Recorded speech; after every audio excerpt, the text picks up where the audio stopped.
Well, let's carry on with the next part. We've freed the three pillars of Desperate. Return to special story. Let's see what's next on our adventure. What time is it?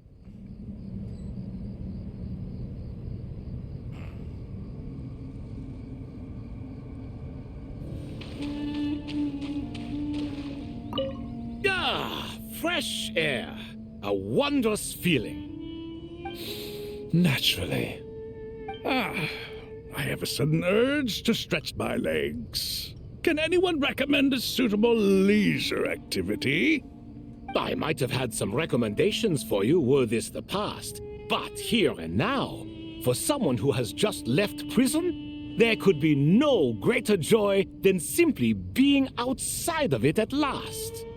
I could not agree more.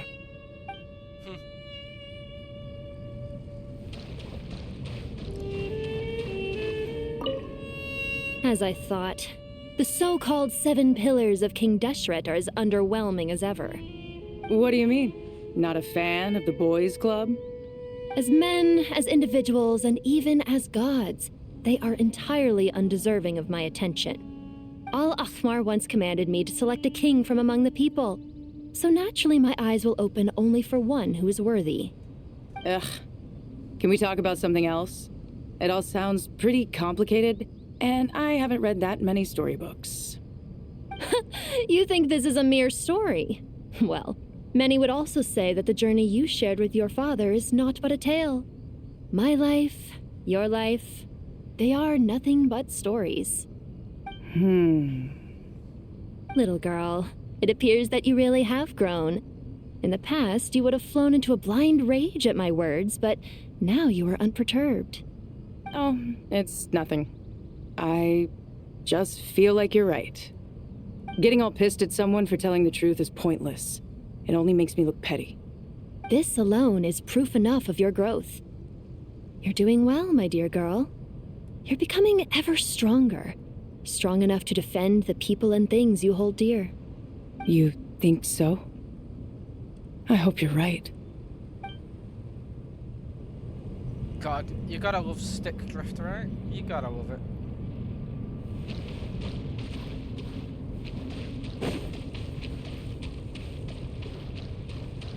Oh, look at that.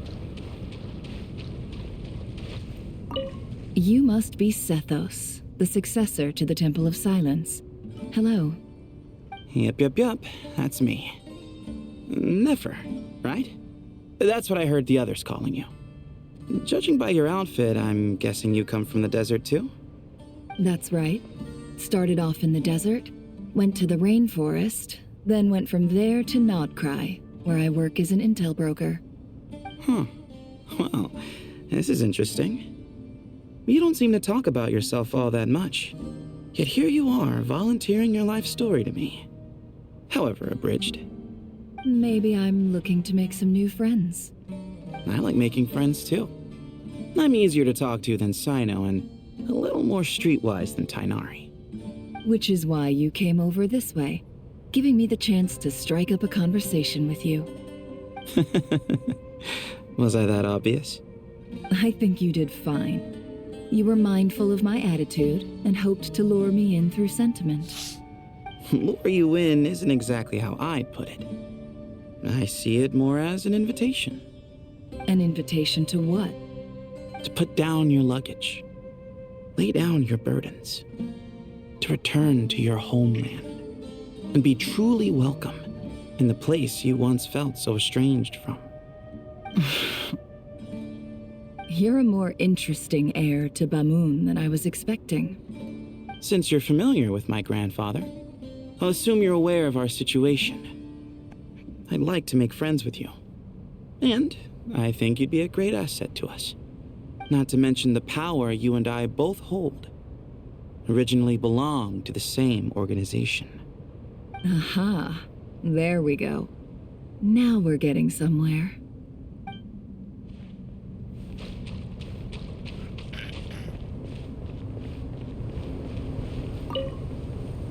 Do you hear that? Sounds like your teacher is scolding mine.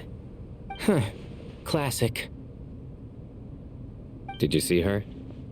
She's a former Vahumana student who dropped out of the academia and went to Nodcry to work as an intel broker. There's more to her than meets the eye. How can you tell? Do the Matra have information on her? Some, but nothing telling. I'm basing it on the fact that she seems to be an expert liar. She can fool many with her words. A sixth sense for liars after investigating so many of them, I take it? Yep. What about you? What do you make of her? A little earlier, in the corner, I noticed she gave some supplies to Jet and had her deliver them to the main group. She's meticulous and highly observant.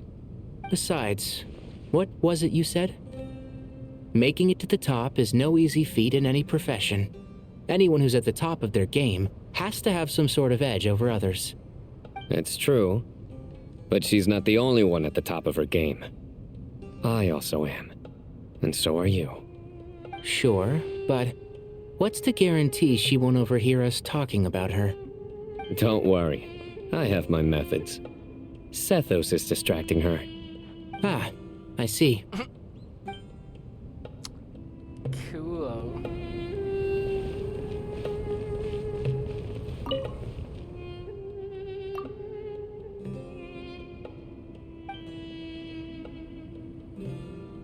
I wonder why they didn't voice this one.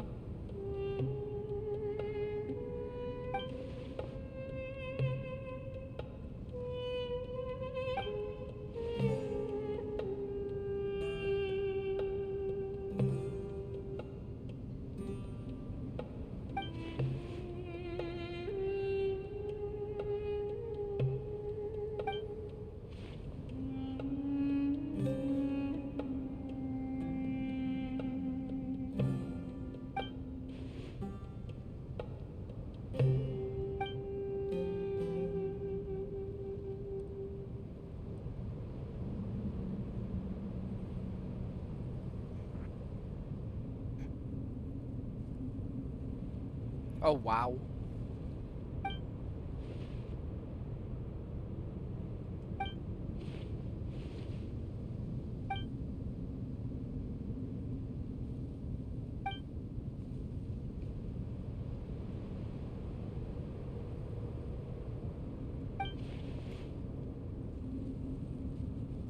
Prig.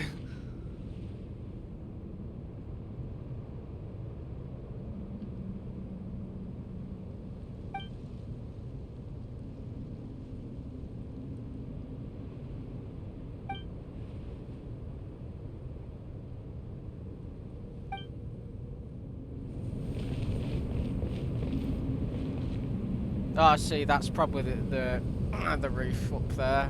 Yeah. I wonder if we'll be able to go in this bit after. Do you hear that? Sounds like your Huh. Classic. Did you see her? How can you tell? Some, but nothing telling. A sixth sense for... Yep.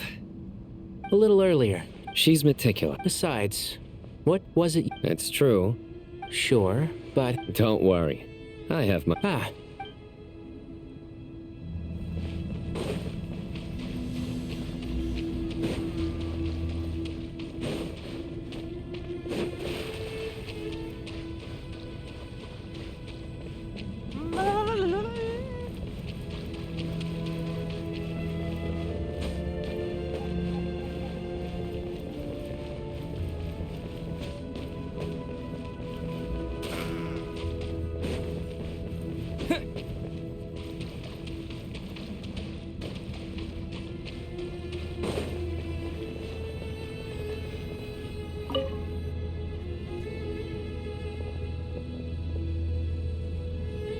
You must be the ones tasked by the Academia with renovating Aru? That's right. Good afternoon. I'm Kaveh, and these two are Termezi and Naisaburi. Hey, I'll hate them. Come and introduce yourself. We've met before. This is Thoth, the Ibis King, and everyone knows these two. Afternoon, gentlemen. I've only ever seen these two in murals. Ah, the paintings in the temple. They show us chatting, playing cards, playing chess. Precisely the activities we most enjoy, funnily enough. No, only you enjoy playing chess. We were just humoring you. I wouldn't go that far. Back to the matter at hand. A preliminary assessment by the academia indicates that this project requires expertise in various disciplines, including the deciphering of ancient texts, mechanical engineering, the restoration of ancient ruins, and elemental theory. The most capable minds in their respective fields are here before you. If there are no objections, we'd like to begin our work. The artisans who built Aru for Al-Ahmar gave their very lives to create this splendid work. Follow their example by giving your utmost devotion to this project. I didn't know that. We'll do our best, of course, but we certainly won't be sacrificing our lives. Such brazen words. Humans these days are a far cry from their ancestors. What little respect you show for King Deshret.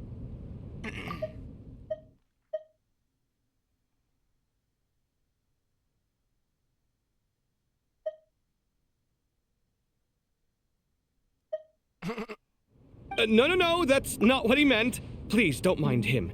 He shares your sentiments, just not your, penchant for hyperbole.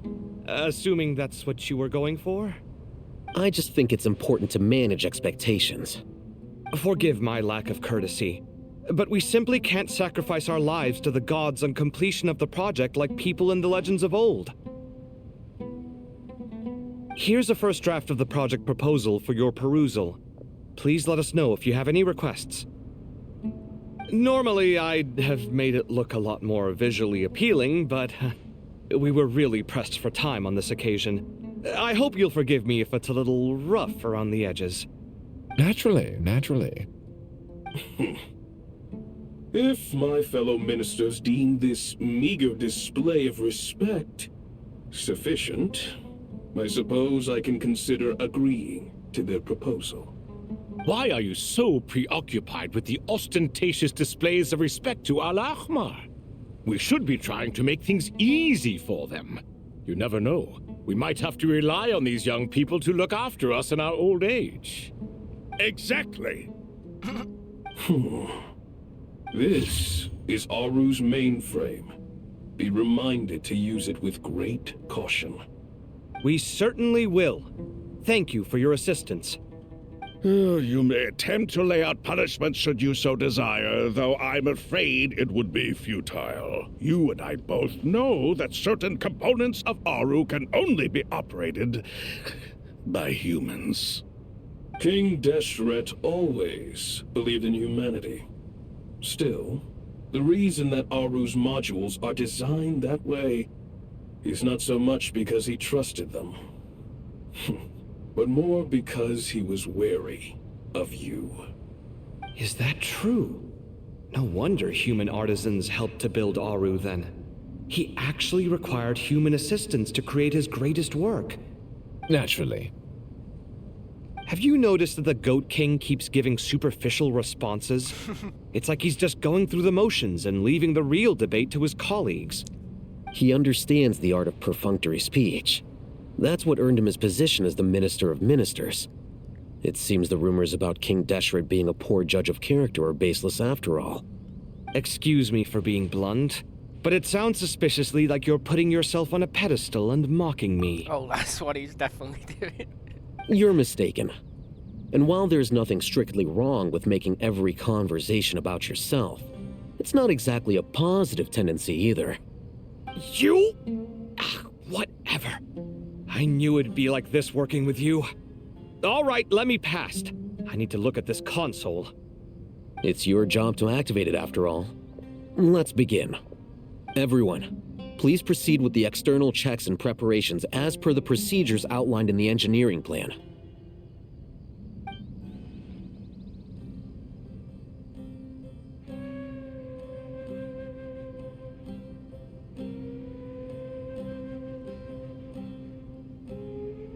Hello there, youngsters.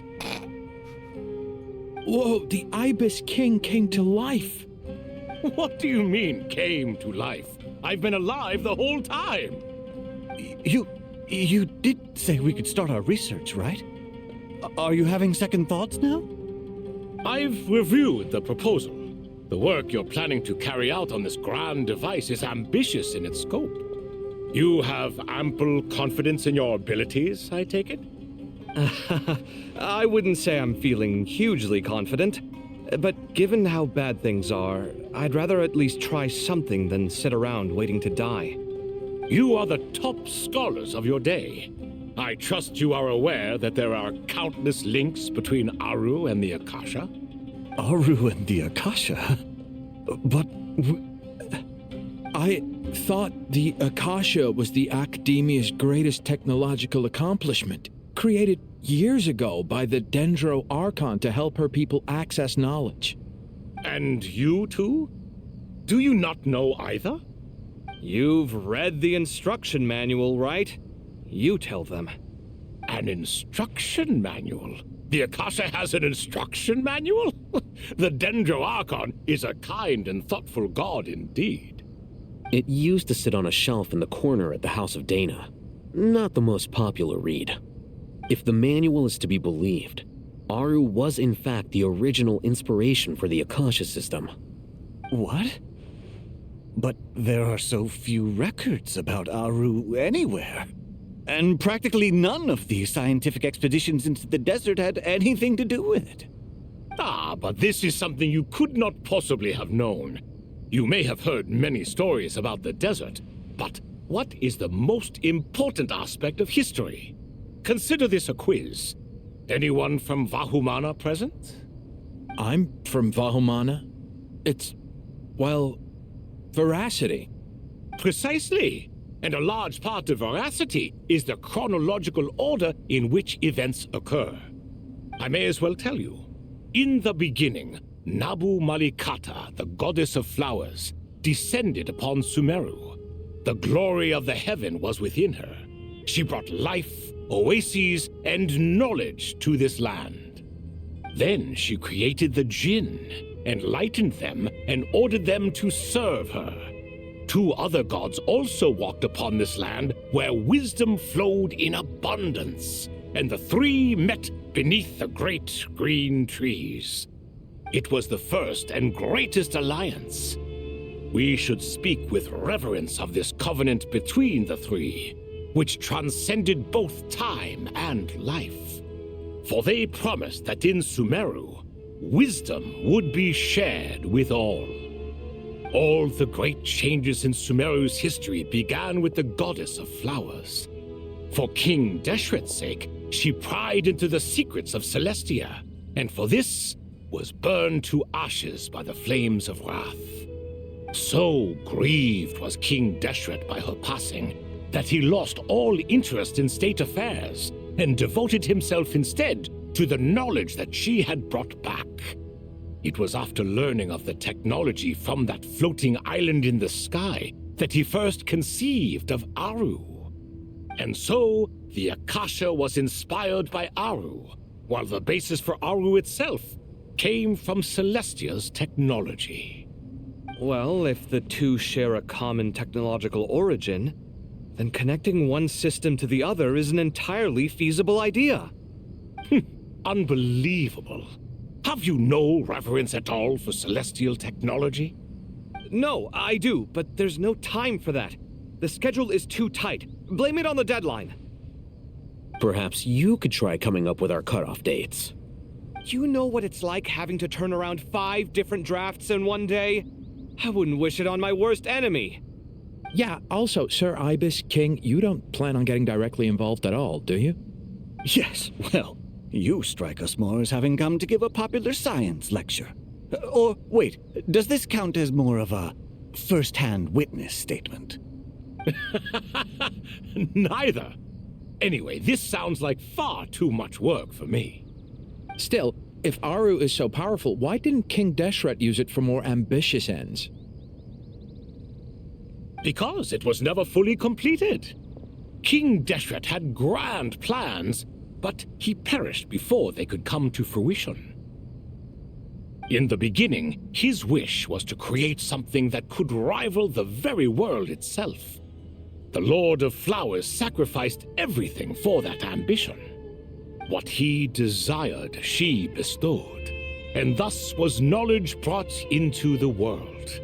Her courage and sacrifice had to be honored with the most splendid of monuments, or King Deshret would surely have deemed it a grave injustice.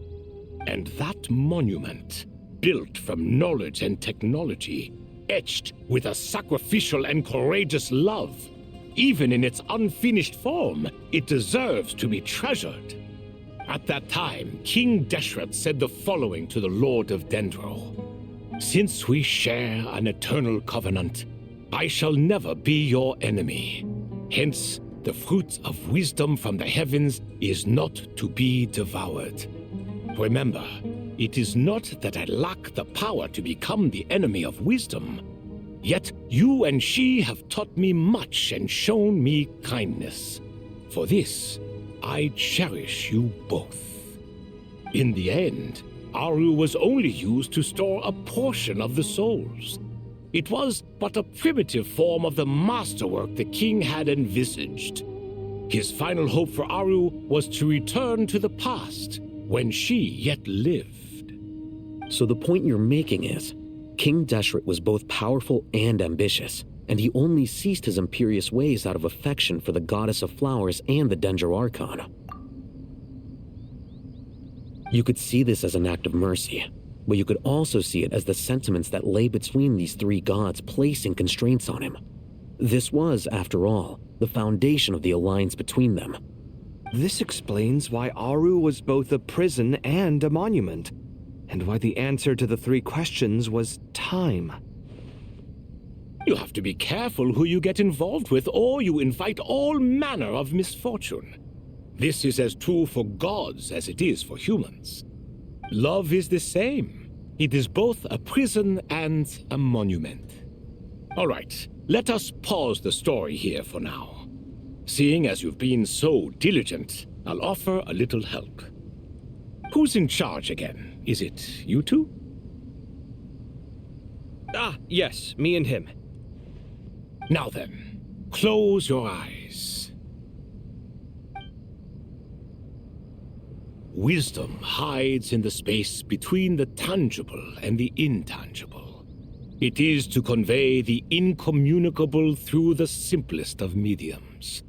By the power of King Deshret, I shall grant you a glimpse into the unseen secrets that lie at the threshold of existence.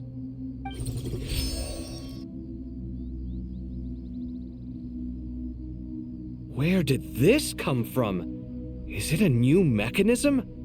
It looks more like some form of externalized information. You've rendered it visible?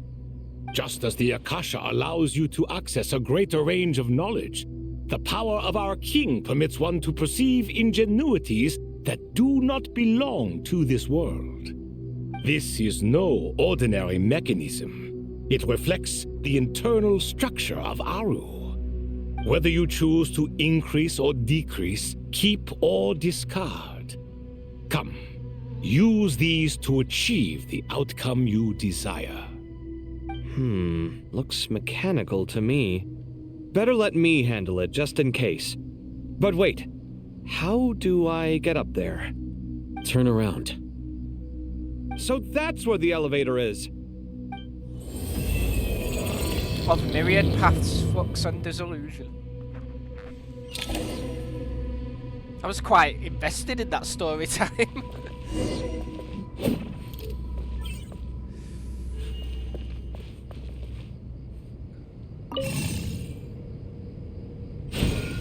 Okay, so they block the paths.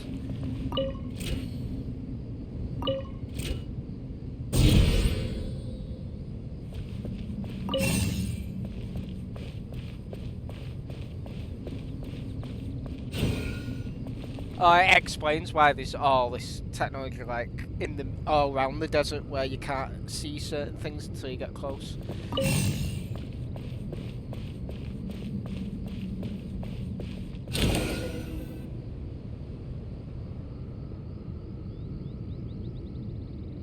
Obelisks were used to record important information in the ancient desert civilization. Hey, Alhaitham, there's some writing here I'll need you to decipher. I've sent it to your screen. Do you see it? See, what's kind of troubling me is if Celestia is this all-powerful and constantly punish those who interfere, why is she letting the current events transpire? Or why are they letting the current events transpire is what I'm thinking. Makes me think there's already been a war up there, and like, or an ongoing war, or like everyone's already dead up there or something weird. We'll find out. In a few years, I guess. Got it. It's a little blurry, but I should manage. Take a look and tell me what it says. Oh, and I'll send any other similar text directly to you from now on.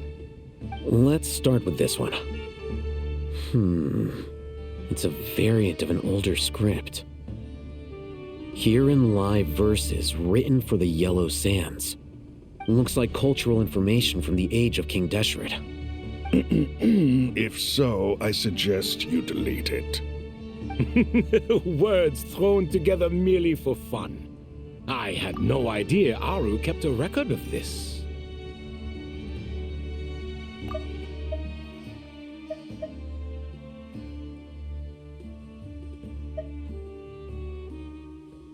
Well, as long as you're certain that this is strictly private information, that's fine. It is unimportant.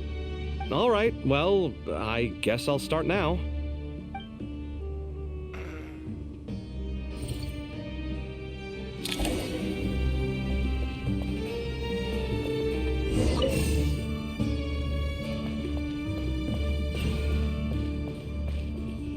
Oh wait, that's not what you said.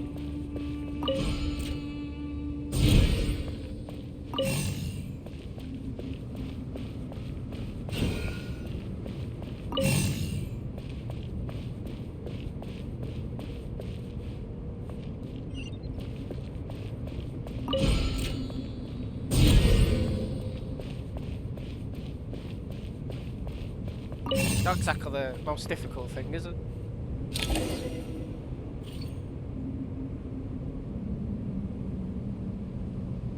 Found some more. Sending them over to you now. These are all reports about the Gurubad conflict. Can we delete them? I'd say so. Most of this information has already been archived anyway. What if there are details in there that Vahumana missed? What are we supposed to do if they come after us in the future? They'll just have to live with it. If we don't resolve these issues now, there won't even be an academia in the future, let alone a Vahumana Darshan. Yeah, you're right. Okay, done. There's some other similar monuments nearby. I'll check them out.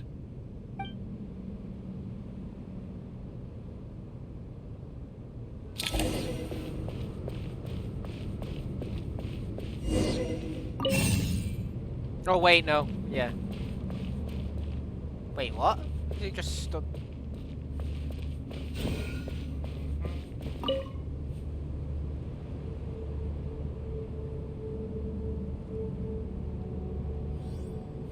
Right. We need another one then.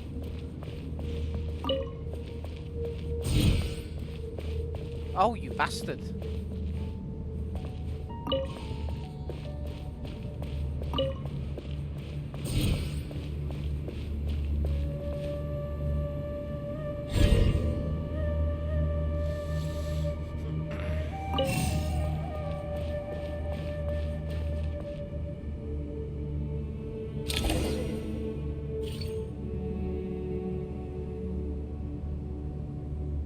Another monument.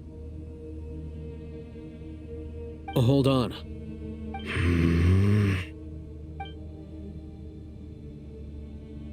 You're still reading it?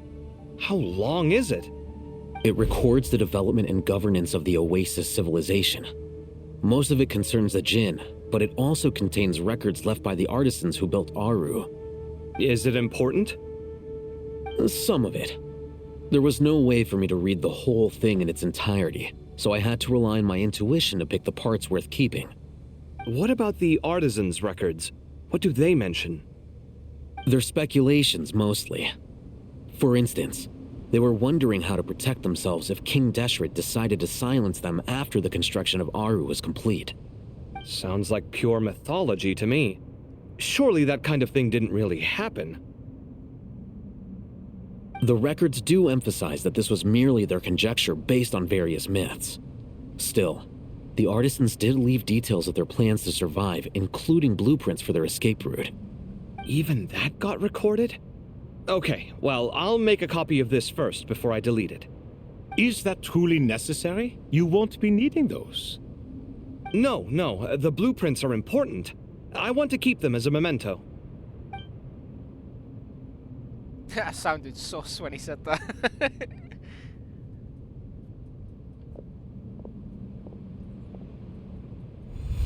I think that should just about do it. It meets the requirements of the contingency plans, so we should be good.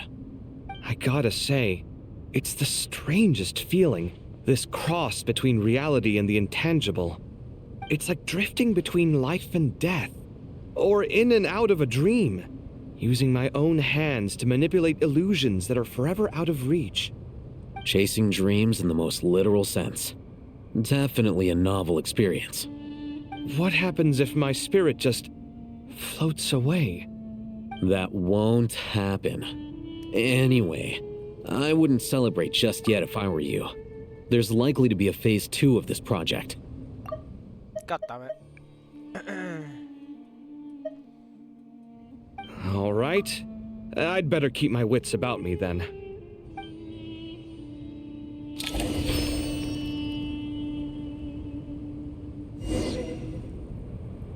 Rest for a while. I expected that the outside world no longer respected the ancient gods, but even so, I do find the tone of these youngsters to be dreadfully impolite. It should hardly come as a surprise to you. I remember you saying the same thing last time. I assumed that was just a one-off. I did not realize it was the norm. Don't you think that young lad's matter-of-fact tone sounds familiar? It bears a rather uncanny resemblance to you, Goatee. Surely a sign that he is a man of rare intelligence. Oh. The rest of them, though, much better. The blonde-haired one, for instance. So sincere. That's the kind of kid I can respect. Oh, really? Well, what about your disciple, Nefer? She's about the furthest from sincerity that a person can get. And now you hit the crux of the issue. Thoth is spouting lies again. He cares nothing for sincerity. He likes Nefer simply because her personality is just like his. Thus, in giving his approval to Nefer, Thoth is simply validating himself. The rest is but smoke and mirrors.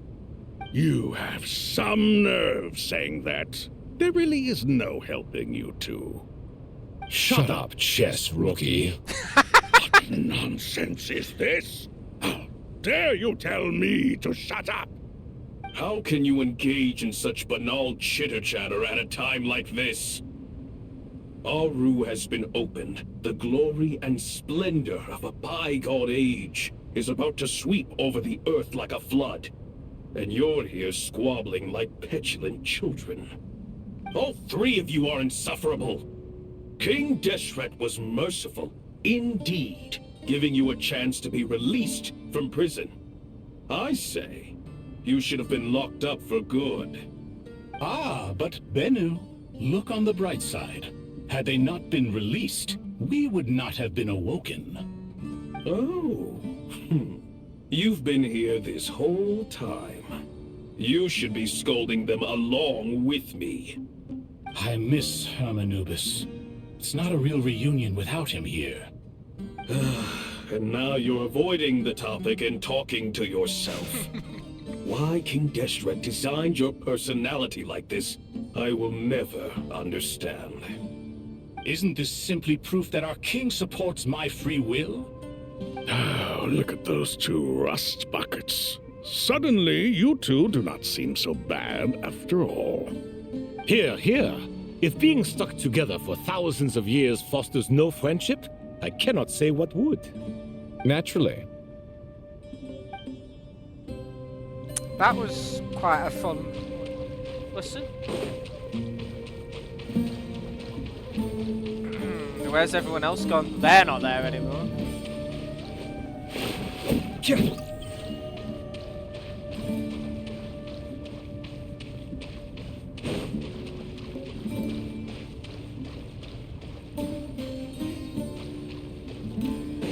Naturally.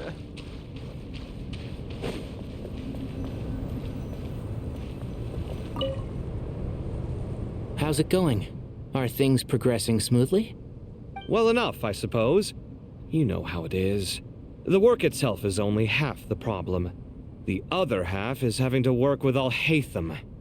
I'm sure the feeling is mutual.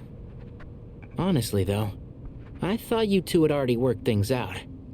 As if. Turns out working closely together is the best way to expose any tensions lurking beneath the surface. Besides, I just think that some people never change. Agreed. Case in point, you didn't make sure I was out of earshot before you started complaining about me. Old habits die hard. Actually, this is for your own good. Maybe if you spend a little more time listening to what other people have to say, you might actually realize that you're the problem. Naivete is another old habit of yours. I had assumed that you both volunteered for this project like us forest rangers. But now I'm getting the sense that wasn't the case. Definitely not. We were assigned to it by Lesser Lord Kusanali and Nephis. As much as I'd love to be doing normal work for normal clients, these Titan projects are all that's on offer right now. Though I'm sure they wouldn't be roping us in if they had any better options. Just goes to show how short-staffed the academia really is. I'm sure you've prepared yourself mentally, but I still feel the need to advise you to lower your expectations. It might make the process of working together a little less intolerable. I know! Same to you! But if you already understood that, you should also know not to say the quiet part out loud. Why don't you come help me with my forest patrols? Might help you avoid any further disagreements. Good suggestion, but unfortunately, differences of opinion will always exist. Changing the nature of the work won't get rid of them. For once, I actually agree. There is zero chance of us ever resolving our differences. Zero! But even so, the work must be done. Care for some coffee? I'm glad to see you making progress. Don't act so smug! It'd be nice if you made some too! I feel like even I've made some progress today. In the past, I never would have dared to try and mediate a conflict between you two while you're both right there in front of me. Apologizing probably makes it sound like I'm in the wrong, but I'm sorry. I was just kidding. Truth be told, I don't have any work to do at the moment, so I'm just here to kill some time. How's Kale? She's studying with Nicole. I'm not sure how she's getting along, but she seems to be in good spirits at least. I wouldn't worry. Angelic affairs are probably above your pay grade anyway. I know what you mean, but Sino and I are still a little concerned for her. He said he'd go keep Kale company after he's finished training the mercenaries. I'm planning to join them myself shortly. Kale will be okay. Have faith in her. Even we can see how much more confident and outgoing she's become in these past few years. Thanks to you and Sino being there for her and providing guidance every step of the way, she can finally stand on her own 2 feet. On her own 2 feet. Does it feel bittersweet? Watching the younger generation grow up and move on? No, not yet, at least. I was just thinking, I wish there was more I could do for everyone. She'll be fine. Yeah, she will. Just try to relax.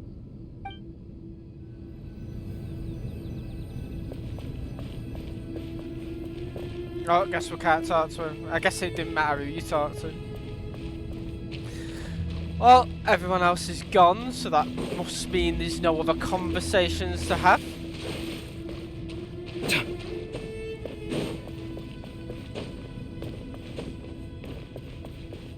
I hope we get more opportunities to talk to those three. They're funny.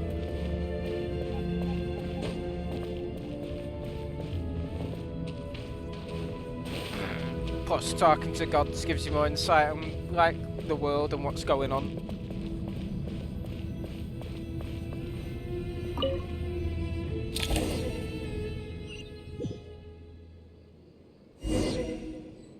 Head to the entrance to King Deshret's mausoleum.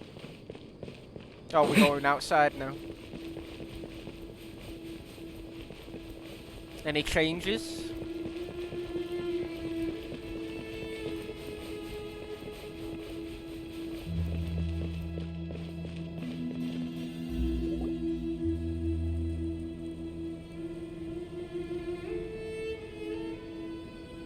Traveler from afar, do you worry for the fate of Sumeru as well?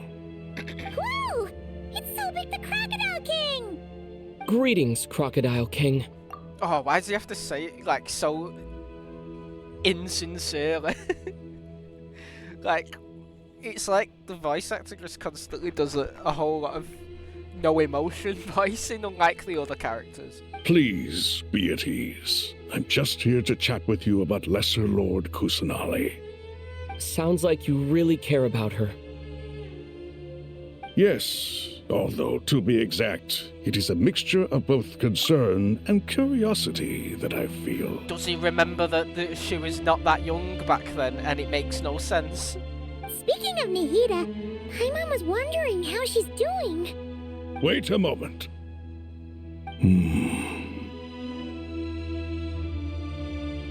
What is it? I tried calling out to Apep, but there was no response. This can only mean that she is focusing all her energy on taking care of Lesser Lord Kusanali. All the gods who served King Deshret seemed super surprised to hear that Apep agreed to help Nahida. Guessing she made a bad impression on you or something. Are you aware of the history between her and our king? I'm aware, I'm not, no. The story begins a long time ago. Al-Ahmar was always a wishful thinker where the Dendro dragon was concerned. Without consulting her, he decided to list her among the 7 pillars and declared his own power to be far superior to hers. That was when our king was at the height of his power. Ibis Goti and I were no match for him, and so we chose to submit and serve as his ministers. But not Apep. No, she never thought much of him. To Apep, Al-Ahmar's pride and sense of superiority were nothing but ignorance and hubris. In fact, they fought numerous times, but usually the battle ended in a draw. In the end, King Deshret coveted the power of Celestia, only to end up corrupted by knowledge. The forbidden knowledge. His final act was to trick the dragon into swallowing him whole, leaving her to bear the torment of his sins. Oh, so that's how he perished. The Dendro dragon stands for the glory of a bygone era. She hated Al-Ahmar and what he represented. All the gods, all the power they wielded. And so, her willingness to help the Dendro Archon through this crisis comes as a great surprise indeed. It makes one wonder whether, perhaps, the Dendro Archon assisted her in the past. Yep, Nahida did her a huge favor. You tell Sobek about how Nahida helped to free Apep from her suffering. So Lesser Lord Kusanali put an end to the Dendro Dragon's many long years of torment. As much as she loathes the 7, Apep knows kindness when she sees it. No wonder she was willing to make an exception.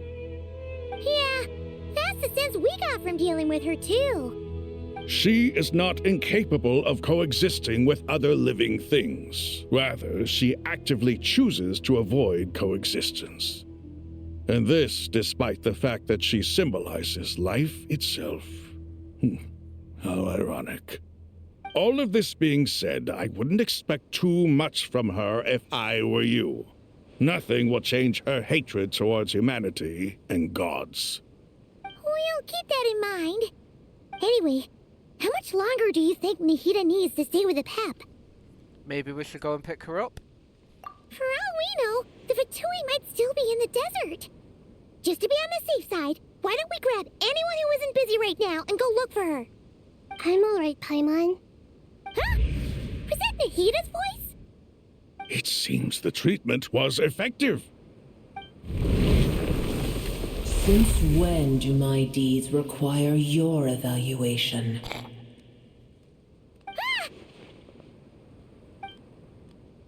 Here will do just fine. I had no intention of taking you any further. One ought not expect greater generosity than they have earned. You always hide your kindness away like an oasis within a sandstorm. Only those who make it through the swirling winds can know just how beautiful that oasis is, and how much hope it brings. You dare appraise my being? Yes. No, I'm expressing my gratitude. I want to thank you for sharing your precious life force with me.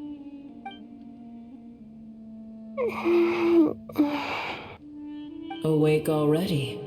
You are more resilient than I thought. Pep. I feel much better. Thank you. Gods and their gratitude mean little to me. I would rather you give me your assurance that the situation with Irminsul and Sumeru's ley lines will be competently managed. If I suffer any ill effects from the ley lines, you, as the god of this land, will be held responsible. And you would not enjoy being held to account by me. I understand what you require, but I would assume this task even if you did not demand it. Sumeru is my responsibility. I must resume my duties as soon as possible. A farcical notion.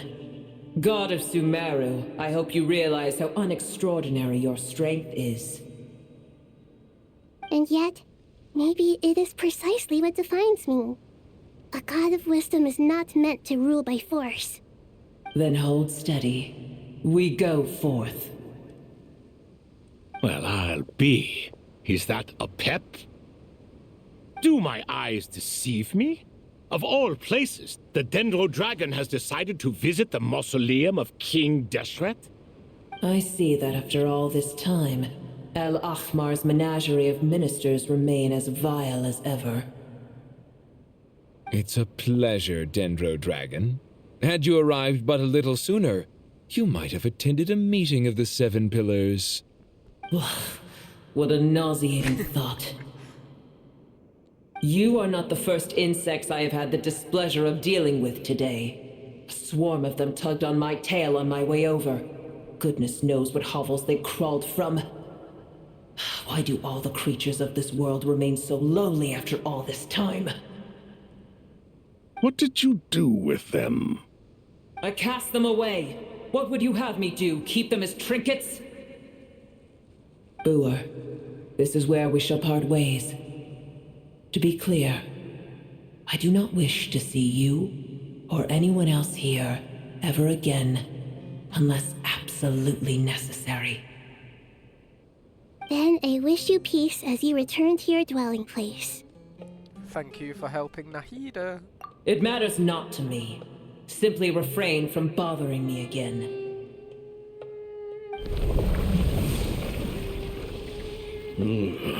A force to be reckoned with. At times like this, I feel glad that she has no interest in any of this. Hold on, just hold on, okay? We're almost there. Oh my god, it's Suresh. And the Aranara. We made it! Sarosh, huh? Not Suresh. Wait, that voice! It's... hold on, just hold on, okay? We're almost there. We made it! Huh? Wait, that voice! It's...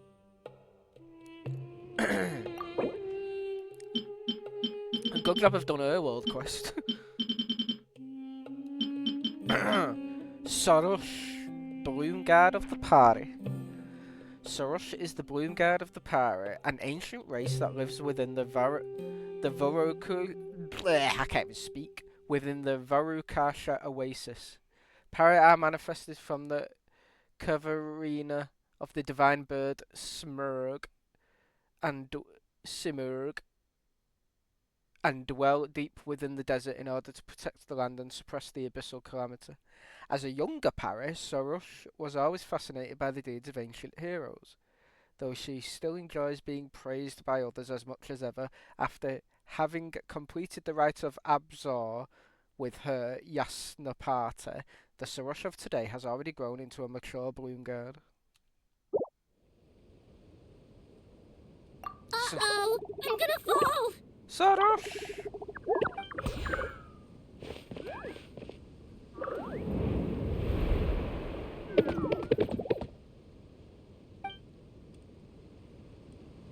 I've got you. Well, that's a relief. A pair of safe hands indeed. The Dendro Archon's familiars. They are the last thing I expected to see here. Huh? Wait, what are the Aranara doing here? Don't you guys hate the desert? Obviously I was worried about the Dendro Archon. I've been supporting them with my Pari powers the whole way here. Oh, you seem pretty nervous. Is it because there are too many people around? Not just people. It's all these non-human beings, too. It's hard on them. I can't believe you made such a long and dangerous journey just for my sake. I appreciate your support so much. Thank you all. I'll have to ask everyone to wait while I help our new arrival settle in. Once I'm done, I'll gather everyone to discuss our next steps. Traveler, Paimon, shall we find a place for our friends to stay? Sure. Awesome! Let's go! Well, first I have some questions.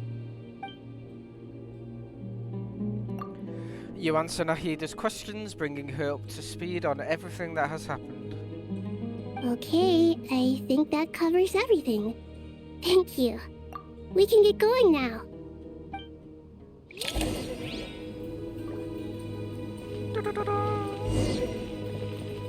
Arabalika, Aradashan, Arasata, and Sorush.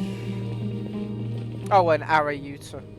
Oh, they're following me. Oh, wait, okay, there's another one. Arapas and Ararikan.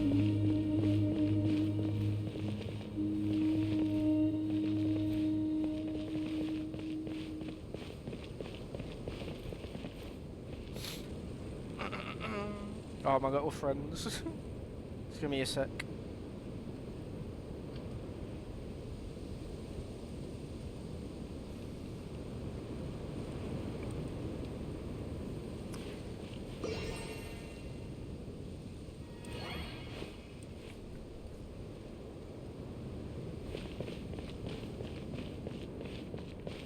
Right, guess we're going back inside.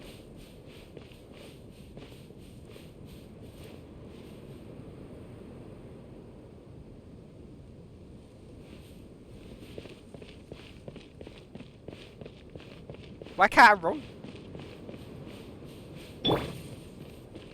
Oh. Can't even use skills?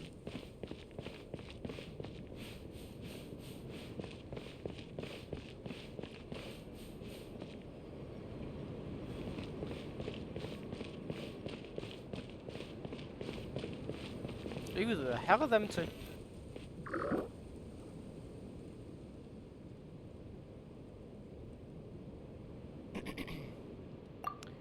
Oh, they didn't voice the Aranara, I see.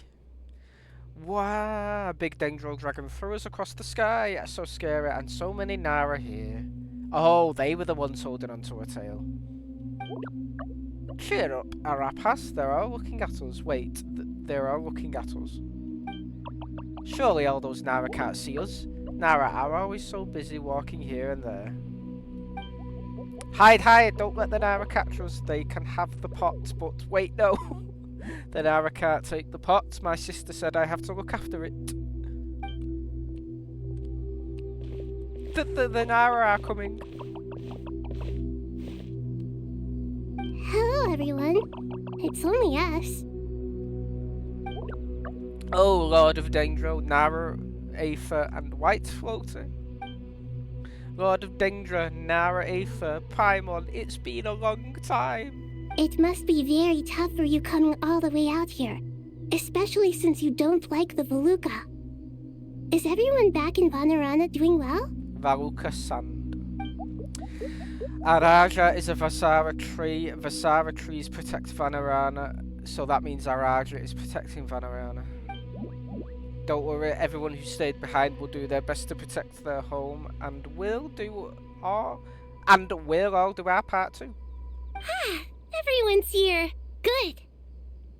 At least they decided to voice Sarosh. Are you okay?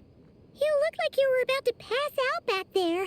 I bet they just couldn't decide on a consensus of what voices to give them. So they just went, fuck it, we're not voicing them. And you're forgetting who I am. Don't underestimate me. Sarosh, the Maitri Red Floater. Oh, excuse me! Are you comparing me to Paimon? Well, our Arikan thinks it suits you. I suppose everyone is gathered here because of me. As we can see, the situation is critical, and everyone is very busy with their various tasks, so... Need help? Arapas can help. We can all help. Arapas brought a pot to make soup. Very delicious. All of us are here to help. Oh, they're doing the song. Arabalika, Arararikan, Arapas, Aradashan, Arayuta, Arasata, and Arasaha will all help. I can't thank you enough. Right now, we're focused on restructuring Aru, processing excess information, and helping restore everyone's confidence. I'm sure you'll find it all very straightforward. I can help too. Just let me know where I'm needed. Together, together! Lord of Dendro, Arabalika has something important to tell you. On our way out of Vanarana, we saw some Nara talking in secret. Male Nara up to no good. That'll be the Fatu. Up to no good? The Fatui! Yes, two Nara sneaking around at Caravan Ribat. That definitely sounds suspicious. Traveler, Paimon, I have other work to attend to here that needs to take priority. Could I trouble you to investigate the situation Arabalika spoke of? No problem. Leave it to us. Thank you. I'm counting on you.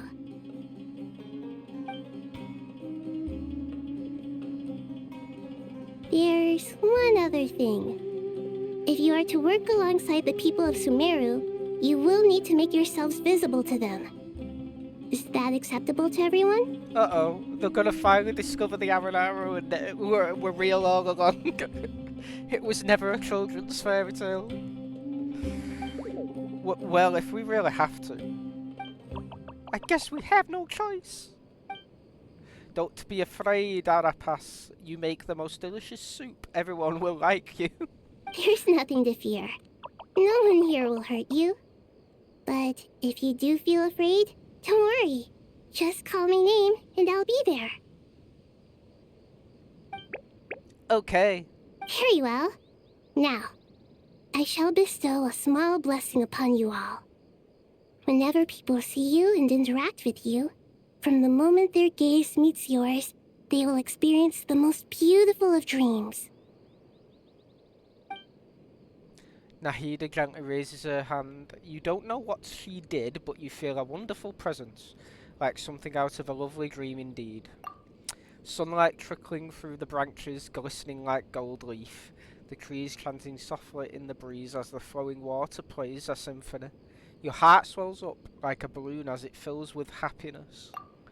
There are many terrible things yet to be resolved, but in this moment all you feel is peace, friendship and love as you stand side by side with dozens of other creatures together in the forest. The people around you turn their heads and scan their surroundings. They hear it too. Ancient voices speak from the forest, soothing everyone's hearts. But do not fear. Do not be afraid. Do not be overcome by the storm. Do not fear. We will face it together. This too shall pass.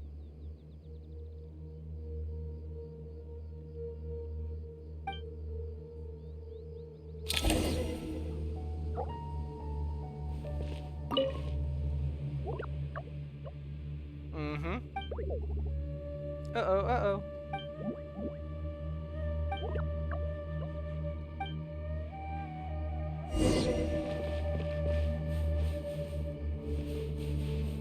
Oh, we're going on the roof. Bloody hell, they've brought loads of people here now, haven't they?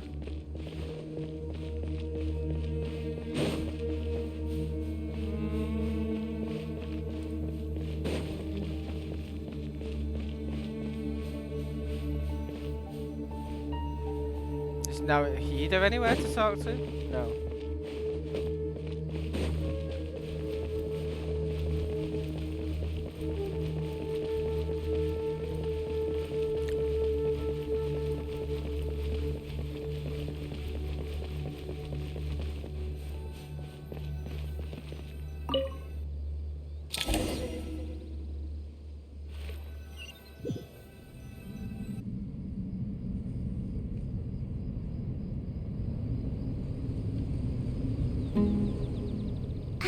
Everyone's here.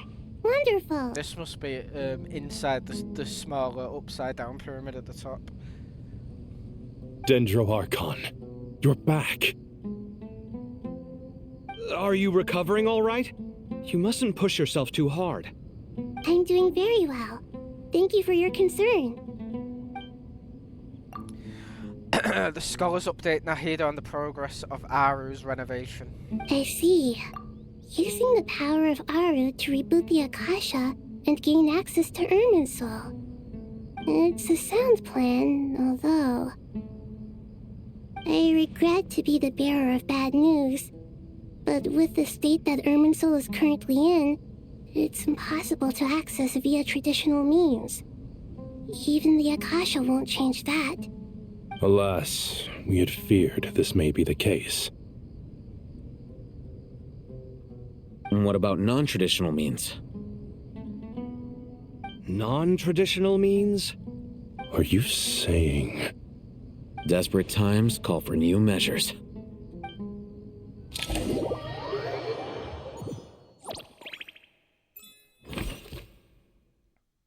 Oh yeah, we've gone back to Caravan Rebat.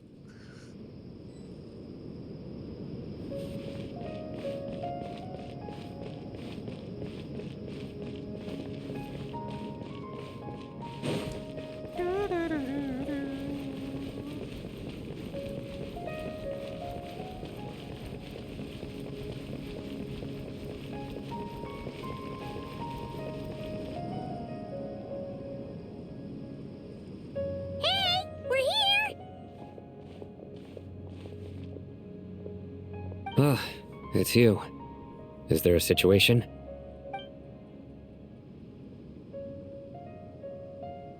The Aranara have good intuition when it comes to people. In other words, there may well be a traitor among us. Oh. Given everything that's going on, I'd be more surprised if there wasn't. Miss Nefer, as a professional intelligence broker, I trust you have a solution?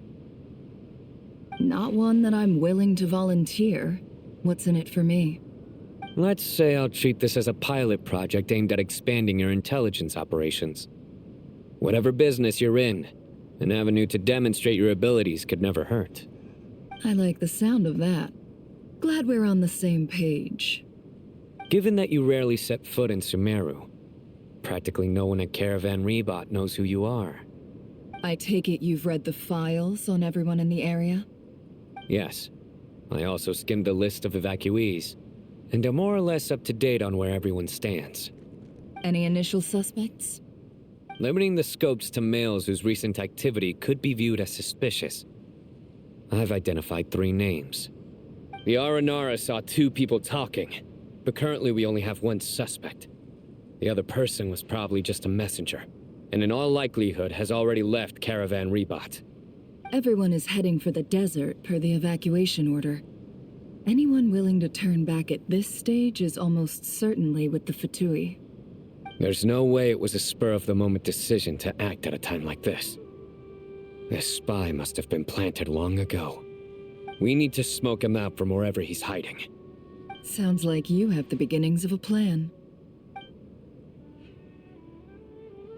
Sino and Nefer quickly exchange intel and narrow down the relevant information. I see. Your suspicions are well-founded. I'd be watching him too if I were you. So far, we still lack solid evidence that he's been bribed. He hasn't made any recent purchases that would indicate he came into some cash. Then let's get closer to him to confirm before we make our move. I can handle it. I'm not based in Sumeru, so barely anyone at Caravan Rebat knows who I am. Yep, we established that. And you're certain you've never encountered this person in Nodcry? But let's just repeat ourselves as usual. I'm certain. Besides, it's extremely rare for me to have had any direct contact with Sumeru mercenaries besides Jet. There's no way he could have seen my face before.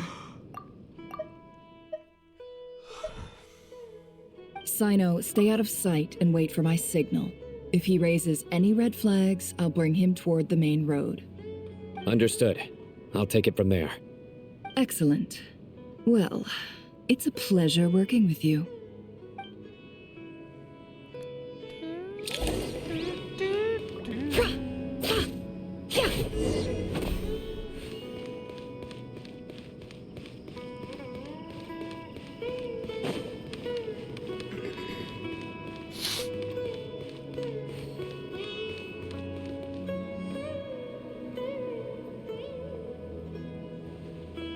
Darker skin, scars, frequents the desert and has ample combat experience. Nothing unusual about how he dresses or acts. What's that he's looking at? A coin. Interesting. Could that be how his contact paid him? Conveniently discreet for someone trying to hide any unexplained income. And yet it could be highly valuable. Sorry to bother you. Has everyone here already left? I don't suppose you happen to see a lady wearing a hat? Ma'am, what are you doing in Caravan Rebat all by yourself? The main group evacuated some time ago. Didn't you pass them on the road? My friend and I lost some of our cargo along the way. I didn't want to miss out on potential business, so I told her to go on ahead and meet the client while I retraced our steps. I didn't think it would be so late by the time I found it. And then there was a terrible sandstorm. I guess I must have taken a wrong turn, because I didn't see any large groups on my way here. Forgive me for asking, but just to be on the safe side, could you describe this friend of yours? Sure. She has blonde hair, and she was wearing a hat and a white dress. You'd definitely know if you'd seen her. Yes, I think that does ring a bell. My apologies. During this exceptional time, the Corps of 30 are under orders to be extra cautious when dealing with unknown people, whoever they might be. I understand. Well, sir, is there anything else you need to know? If not, I'd better try and catch up with them. Hey, wait!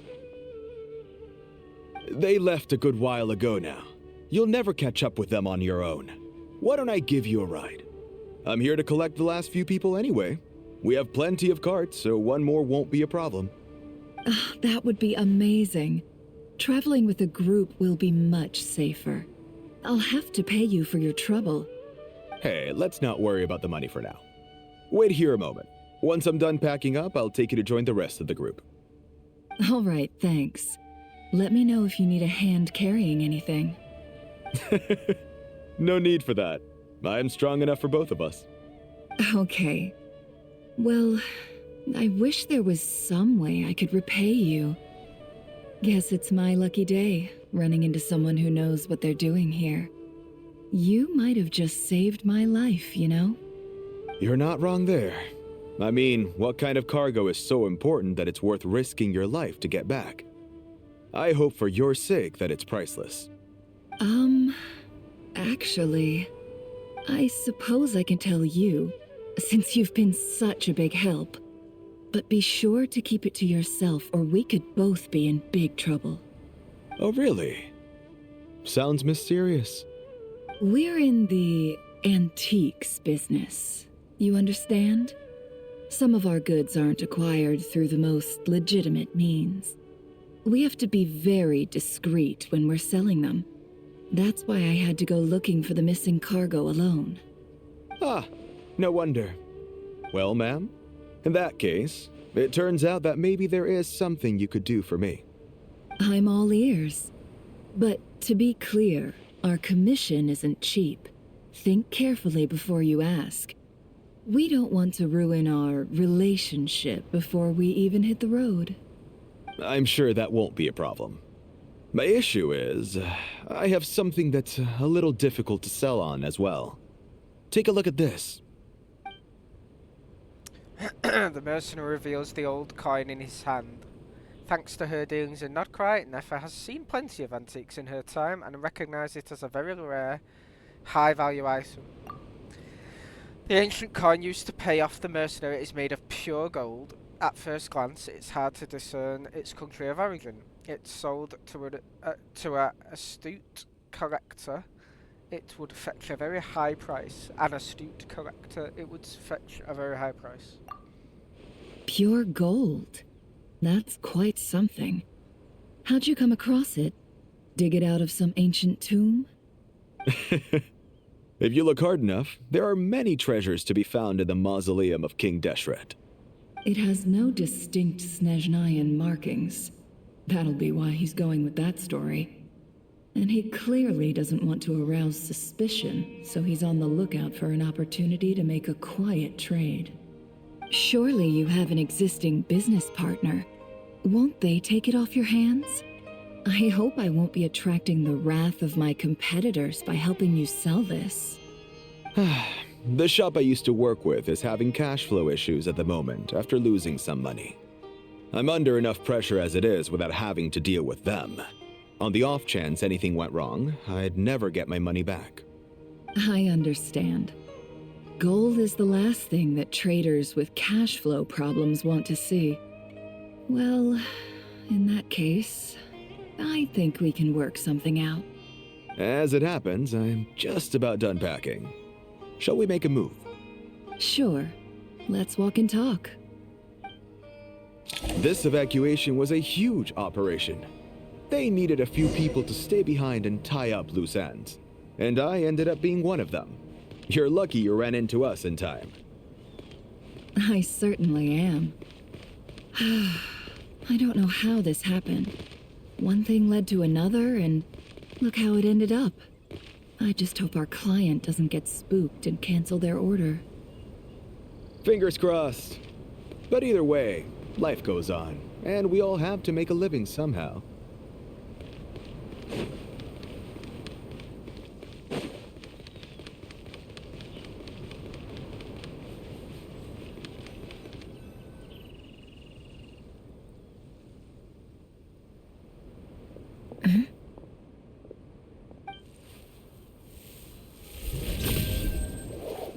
Hands where I can see them. General Mahamatra! No, wait! What are you doing?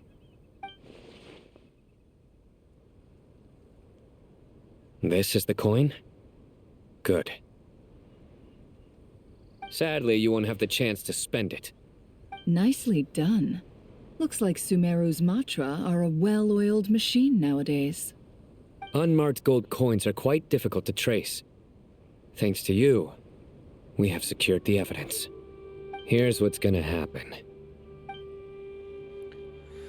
Sino nods to the group, then turns and leaves with the suspect. Before long, he returns with the intel he got out of the suspect. Southeast from here, leeward side of the hill. That's where he's meeting his contact. Great work. Candace tells me your interrogation skills are highly effective. Hers are quickly catching up. She's improved a lot in recent years. Looks like it's over to you for the next step. Because I'm quickest on my feet? Because you know how to trail a target. Plus, it'll be easier to monitor their activity from the air. Fine. I'll be quick. One more thing. The Traveler just brought a message from the Dendro Archon. Once you're done with this, we're to meet up at the mausoleum of King Deshret. Got it. Will do. Are you sure you'll be okay on your own? Gee, I don't know. Maybe you should come with me. Okay. Then Paimon's coming with you. Really? You do know this is a stealth operation, right? Meaning, you have to be quiet? Paimon, are you sure about this? Well, Paimon at least wants to give it a shot. Like everyone says, if you never try, you'll never know. Besides, being the best guide into that has to count for something. This should be a piece of cake. Fine. Join me if you want. But be warned, if anything goes wrong, I'll have to gag you and shove you into a bush. No need! Paimon will be super careful. Promise! Good. Then what are we waiting for? Let's go. Coming! I'm actually surprised they let her come along with him, to be fair.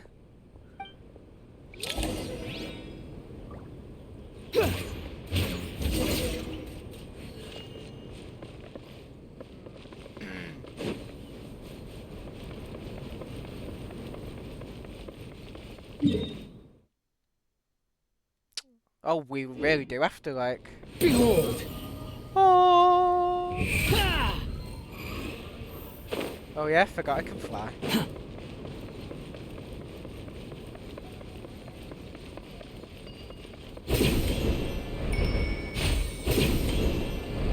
Thank God they put these here.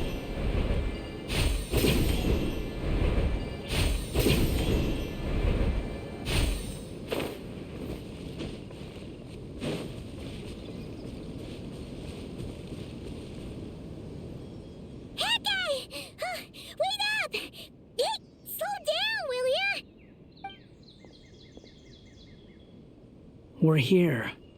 Now we wait. Okay, yeah, cool. Cool. What's on your mind, Paimon? Huh? Oh, nothing? I thought all you cared about besides being a guide was food and sleep. Why the sudden urge to go on a dangerous mission? What's that supposed to mean? Paimon's been on plenty of dangerous missions before. But never on your own. You hardly ever leave the Traveler's side. Just saying. I'm kind of at loose ends right now. So if you did want to share, I suppose I'd have to listen. If not, suit yourself. Makes no difference to me. Hat guy? Do you think Paimon is useless? Aww. What? Where's that coming from? When we were in Notcry, Paimon suddenly realized something.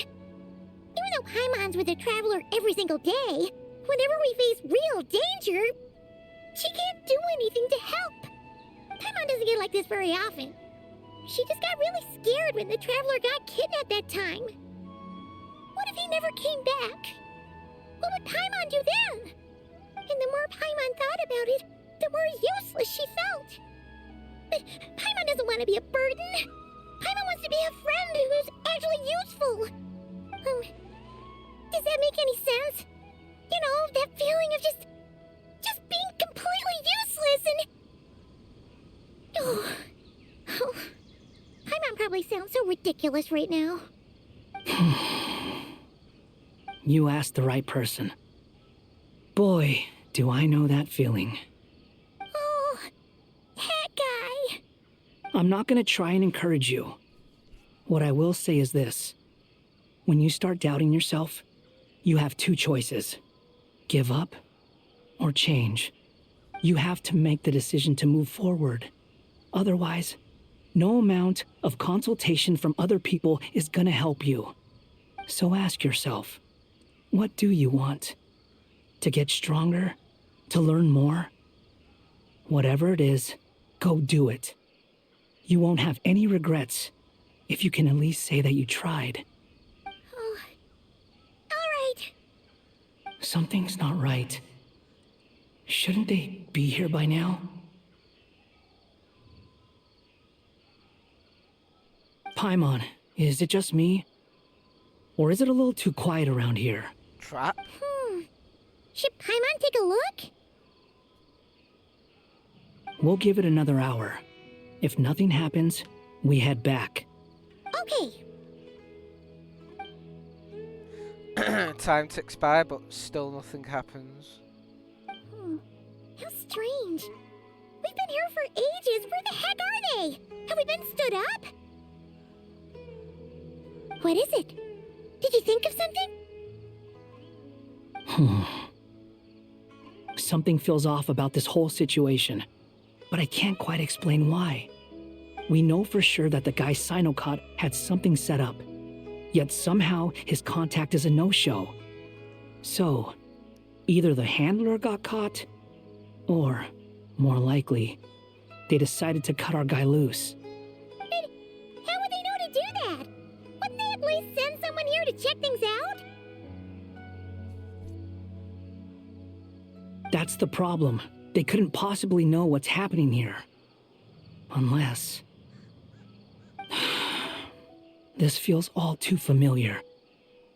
Come on, let's head back.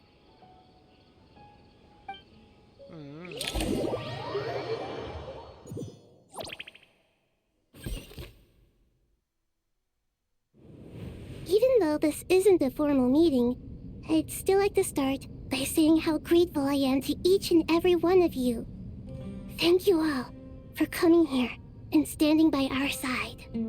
Shesipank and Bennu are currently assisting the scholars with the maintenance of Aru. Please forgive their absence. As for Hermanubis, may he rest in peace. We remember him with great fondness. There have been times when I imagined what it might be like to meet you all. Now that it's really happening, I feel quite emotional. Time has taken many things away, but that which remains is all the more resilient. I must say, there is one thing that rather surprises me. You appear to be in good spirits, Lesser Lord Kusadali. But even so, I can sense that the life force given to you by the Dendral Dragon has far from fully resolved the problem of your vitality. Oh no! So even Apep's power didn't work? Don't worry, Paimon. It worked very well indeed. The issue is how closely I'm tied to Irminsul. Until the problem with it is resolved, there is no way I can fully recover. Sumeru has undergone tremendous changes during her absence. When gods pass away, inevitably, people's faith in them grows weaker. You must have sensed it already. Your power is not what it once was. Regrettably, this is true. I too have grown weaker due to the effects of Irminsul. Right now, we're all in quite a sorry state. Then what do you suggest? We take all the help we can get. Sumeru is our shared home. You and I, gods and humans alike. We must unite all our strength in this moment. Though Al-Ahmar is no longer with us, the alliance between the three gods remains in force. Regardless, as subjects of our king, we have a responsibility to support Sumeru through this catastrophe. Not to mention that it was the people of Sumeru who released us from this prison of Aru.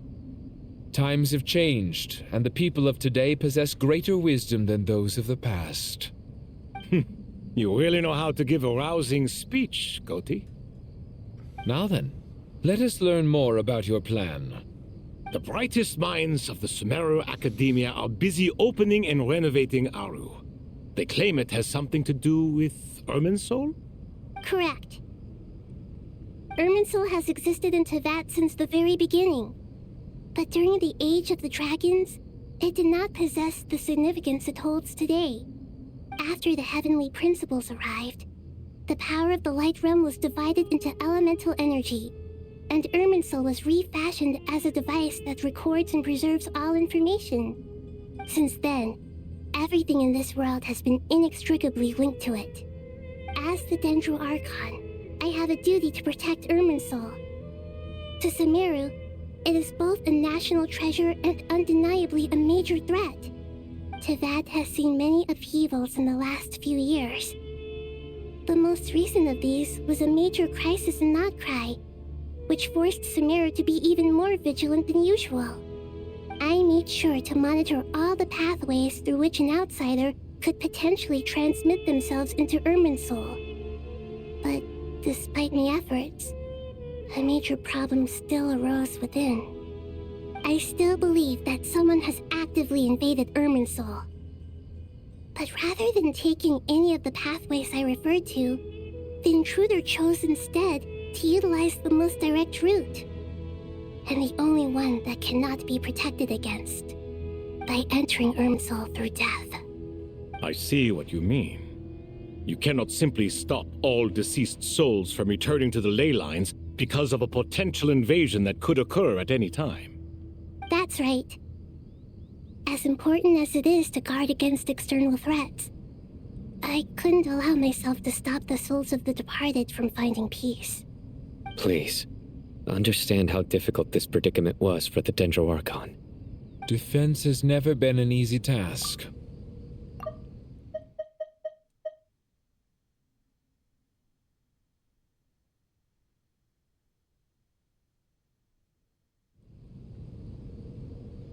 After Irminsul was invaded, my authority was quickly restricted. Soon after that, the tree began denying access to any connections. I'm sure you feel responsible, but you are not to blame. No one can predict every possible disaster. There will always be trials and tribulations for the world to endure. But the people of Sumeru should not have to endure this. We must find a way to break through the lockdown and connect to Irminsul. And this is why you need Aru. Yes.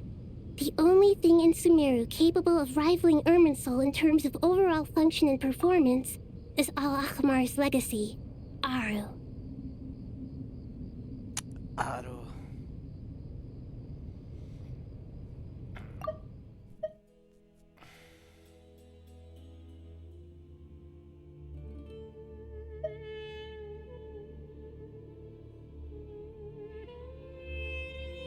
All I managed to do before falling into a coma was make some minor adjustments to Irminsul. Using Aru is a last resort, and a move that comes with enormous risks. The Scholar's initial plan was to borrow Aru's power to reboot the Akasha, then use the Akasha to connect to Irminsul and investigate. Unfortunately, Irminsul has suffered far greater damage than they first thought, rendering that plan futile. To rise to the challenge, we had to resort to more extreme and far costlier means. This has led to a number of new contingency plans.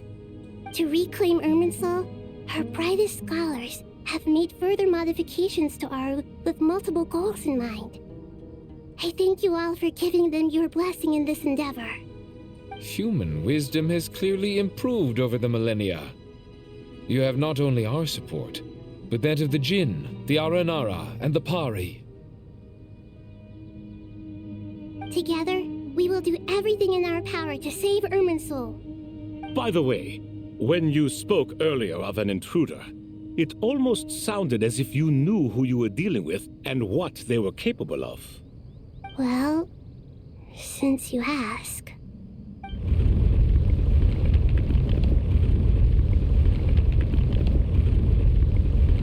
Uh-oh.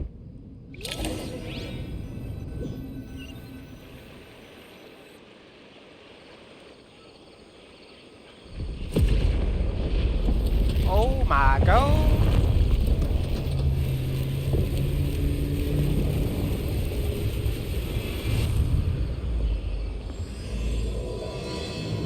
period past flux and disillusion. Truth amongst the pages of Purana. What?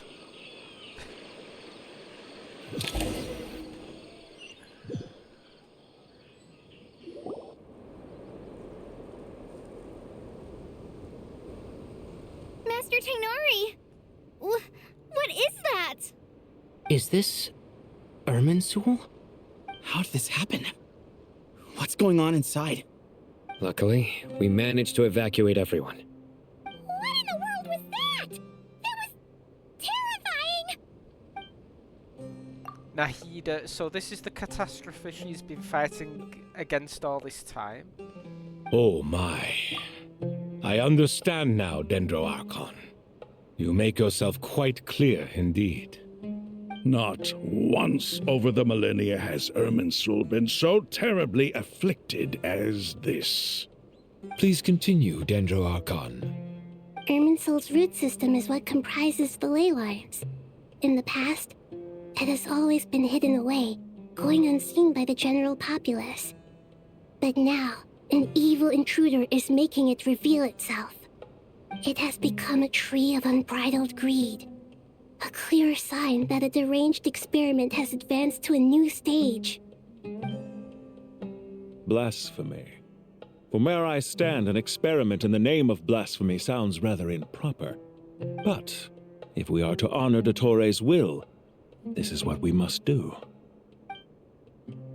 The birth of this tree proves to me beyond doubt that this incident is connected to him. But to explain the situation in full, there is someone I need to tell you about. In the most concise and precise language possible, Nahida explains what she knows about the second of the Fatui Harbingers, the Doctor. His true name is Zandik, and his crimes are beyond our reckoning. Zandik. So it was him. I saw him in the desert once. A man of supreme arrogance. So this is where it has taken him. But didn't Dottore die and not cry? How is he still able to do all this? He must still have loyal followers amongst the Fatui. Even so, I'm still unclear as to how he has been able to wield such a profound influence over Irminsul. I can confirm that Fatui forces have arrived in Sumeru City. Furthermore, Irminsul seems to be undergoing some kind of mutation. Evil branches are beginning to grow. Things that do not belong to this world are slowly but surely materializing.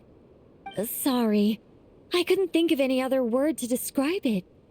They don't seem to be fully formed physical entities yet, after all, but they are gradually becoming real.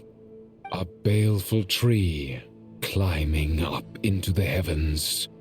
Speaking of Dottore, I have some information on that front as well. Wanderer recounts how he and Paimon went to the meeting spot only to find no one waiting for them. I didn't think it was wise to state this out in the open. But my theory is, the mole wasn't cut off after he was caught. They wrote him off from the beginning. You mean the Fatui never intended to follow through with him? Then why plant a mole at all? It's hardly a conventional strategy, and the rationale behind it is pretty twisted. But as it happens, I know someone who works exactly this way. And when it comes down to it, his goals are very simple. He just wants to confuse people, so they can't figure out what he's up to. Chaos is a ladder. He's been a collaborator of Dottore's from the outset. That fact alone confirms that Dottore is involved with this somehow. Oh, I think he still remembers along with the Traveler. I'm not sure though, I can't remember. So confusing. Some people gasp upon hearing this name while others fell silent. Clearly there is more going on here than anyone realised. Nahida proceeds to summon all relevant parties for a lengthy and in-depth meeting. Nahida gives a detailed explanation of the enemy and the potential scale of the crisis. And after further intel provided by Nicole and Nefer, a plan is formulated and everyone prepares to get to work.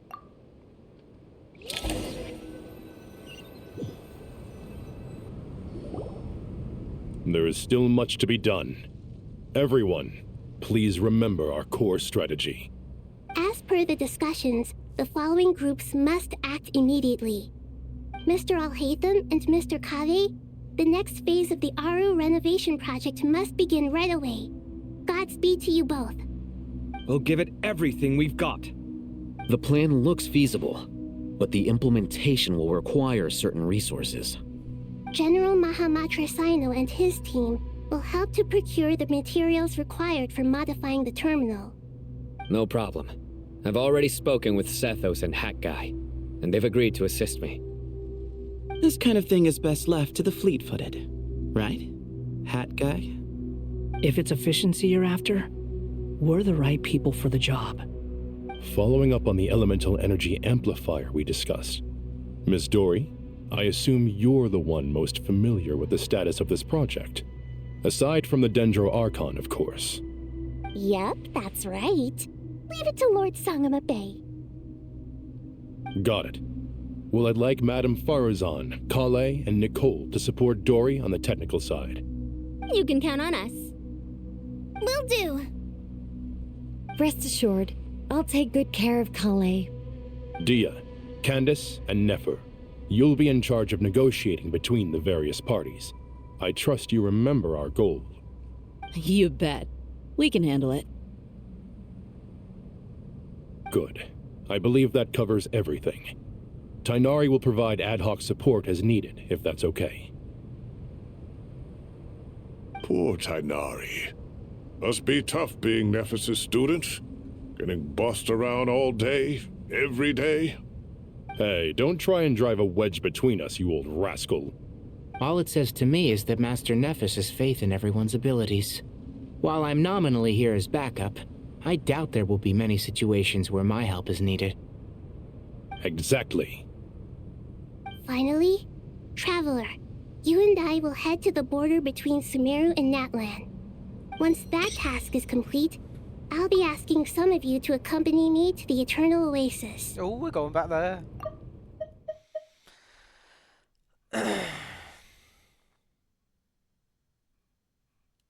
Exactly, finally. I will head to the border between Sumeru and Natlan. Okay. The Eternal Oasis? I thought that was just a legend. So it does exist after all. Yep, and we've been there. Regarding your trip to Natlan, under normal circumstances, a meeting between our two nations would be a far more formal affair. Unfortunately, Sumeru is all but completely cut off from the outside world at present. So regretfully, we won't be able to give the Pyro Archon Mawika the grand reception that she deserves. My apologies for the inconvenience. Not a problem, we'll do our utmost. No point putting too much pressure on yourselves. That goes for everyone. Right. Especially you, Dendro Archon. I'm sure you're still feeling quite weak. Don't worry about me. The Dendro Dragon's life force will sustain me. Plus, we'll be there every step of the way. Nahida will be just fine. Yes, I believe in myself. And I believe in every one of you. Well, time to get going.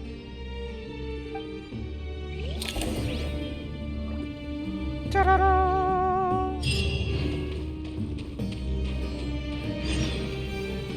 Let's have on to wisdom and follow.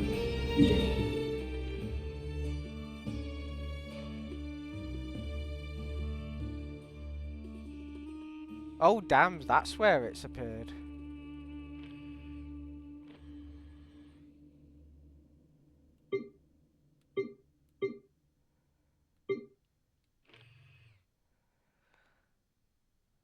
I wonder if that's going to be a permanent map thing. I thought it was going to be here, because there's nothing here. But I guess not.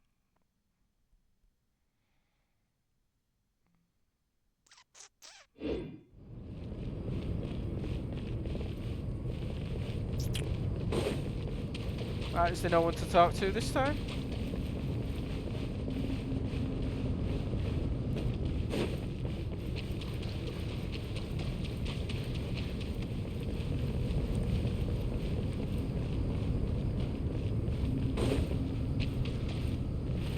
Oh, fuck.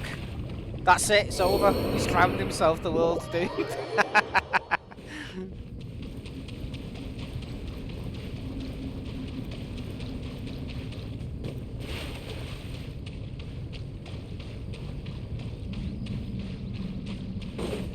Yeah, no one to talk to, really.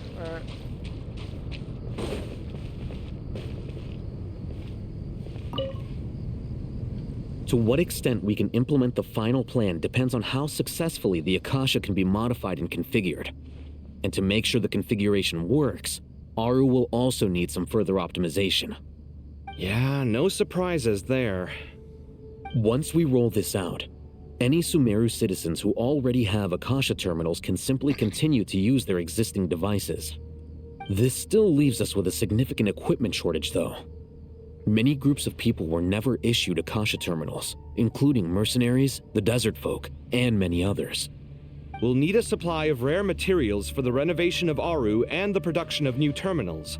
Right now, the best place to source these locally is from the primal constructs within King Deshret's mausoleum. Time is not on our side here. It's gonna be a race against the clock. The Aru merge and renovation project will have to be carried out by you two.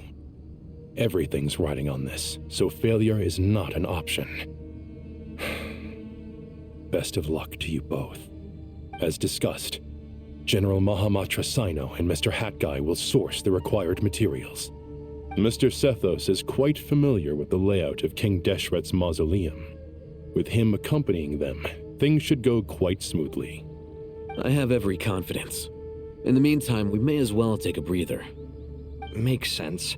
There's not much we can do until the materials arrive. Get in formation and stay close. What is this, boot camp? Knock it off. It's just Sino being Sino. You know what he's like. Everyone clear on our mission objective. Look at the excess primal constructs, dismantle them, and extract the required materials. And King Deshret's 7 pillars agreed to this? If they're just sitting there doing nothing, we might as well put them to use.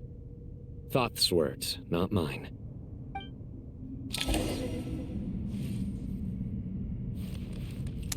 Fair enough.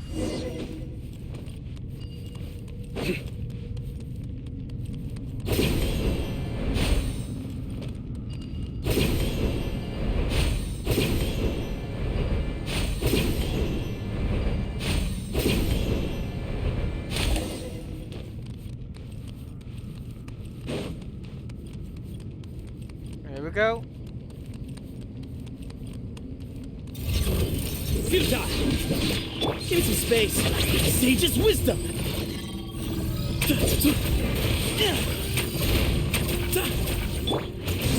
Know your place!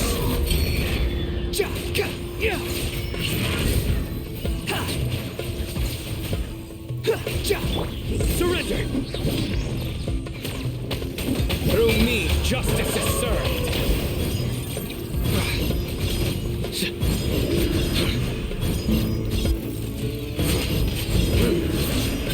Their penance is due!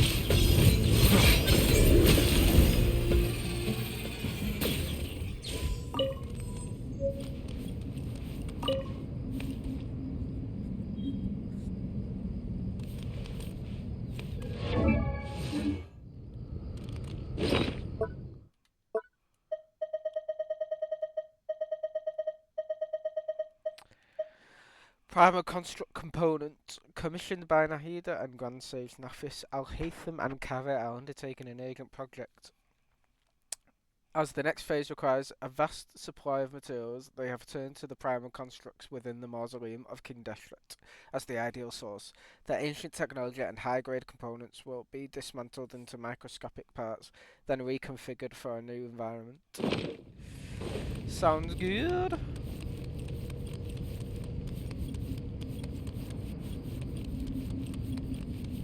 Oh. Oh, thank you, little Aranara. Arayuta, thank you all for the help. that because I've got no healers on my team? Where you heading? The wind rises. Nowhere to run.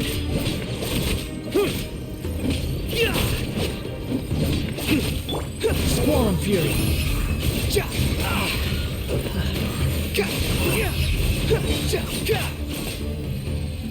Bow your head.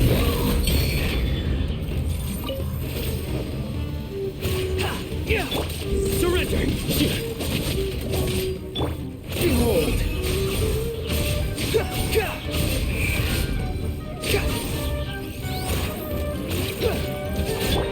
Look to Al-Akbar.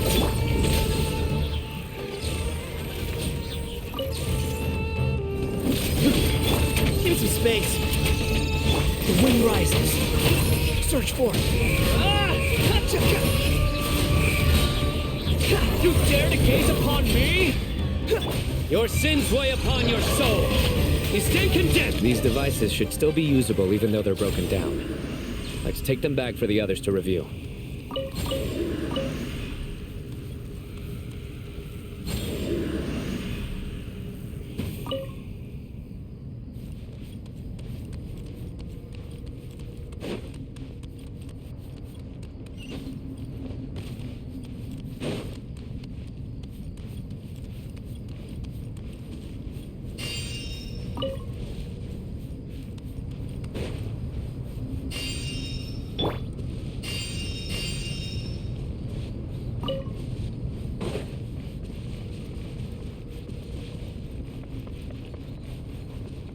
Wait, what was that?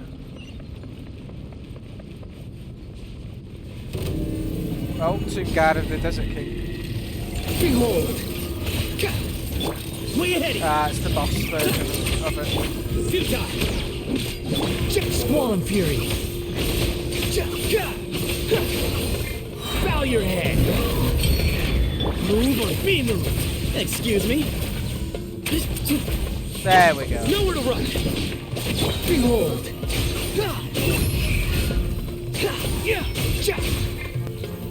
Through me, justice is served.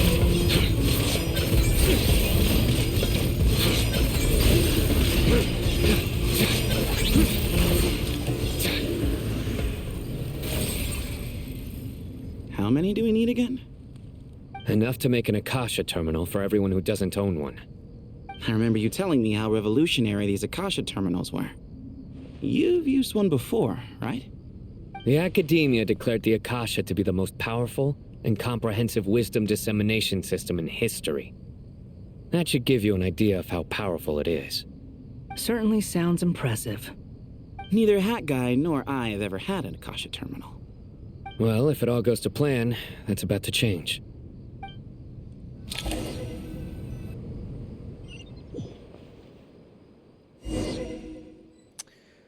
Talk to everyone. Ooh, these are like forbidden knowledge things.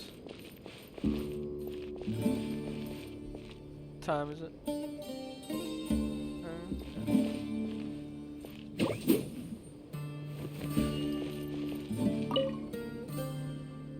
Oh, goody! Thank you so much for handling the delivery. What a long way it was. You've really outdone yourselves. I'm well aware what a bumpy, dangerous journey it must have been. Now, I would have loved to oversee the process myself, but of course, those of us who know the plan can't leave the mausoleum. Oh, trust me, I'm patting myself on the back for my assembly work here. Simply flawless work. But will you really be needing all of this? According to our plan, yes, this is the quantity required. I have no complaints about the quality either. Only the price. So expensive. I heard you covered a lot of the funding out of your own pocket. Oh, that's an exaggeration. The Academia provided most of the funds. I just offered a small token of my goodwill. Of course, the real tragedy is how little profit I'm making on this. You know, it's a serious crisis when you can't even make money out of it. It's really quite a beautiful design. and I'm intrigued by how such a diminutive device is able to output the power of the Light Realm. Did you attend the lecture on Light Realm energy, Madame Farzan? I don't believe I saw you there. Of course I attended. I was just a little late, so I had to listen to the whole thing from outside the back door. Ahem. Anyway, I have a perfectly good understanding of Light Realm, elemental and abyssal energy, as well as the relationship between the three. Good to know.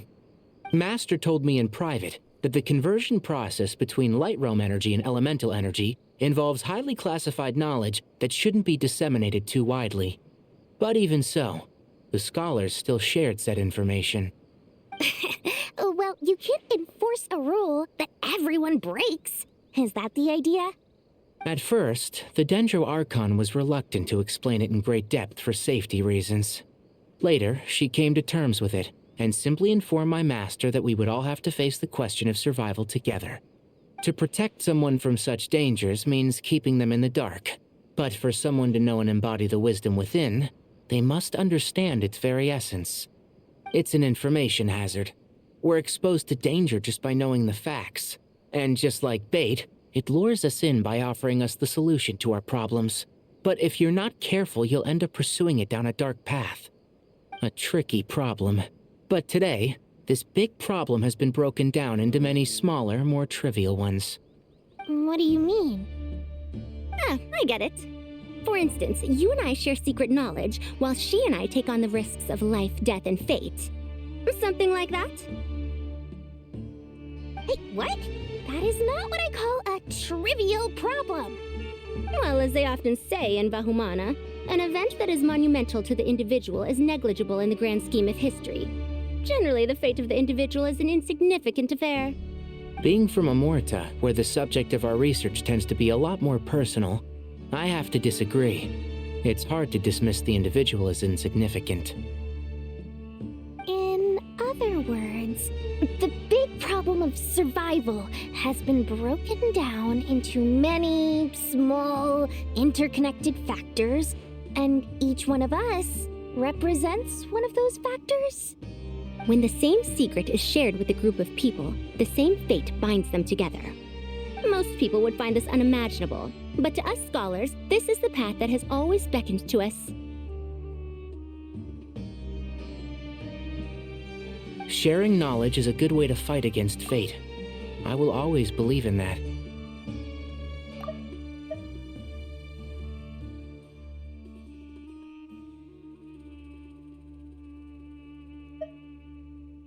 All right. I think that's everything. Thanks a lot. But don't go anywhere just yet. I'll still be needing you to calibrate the equipment.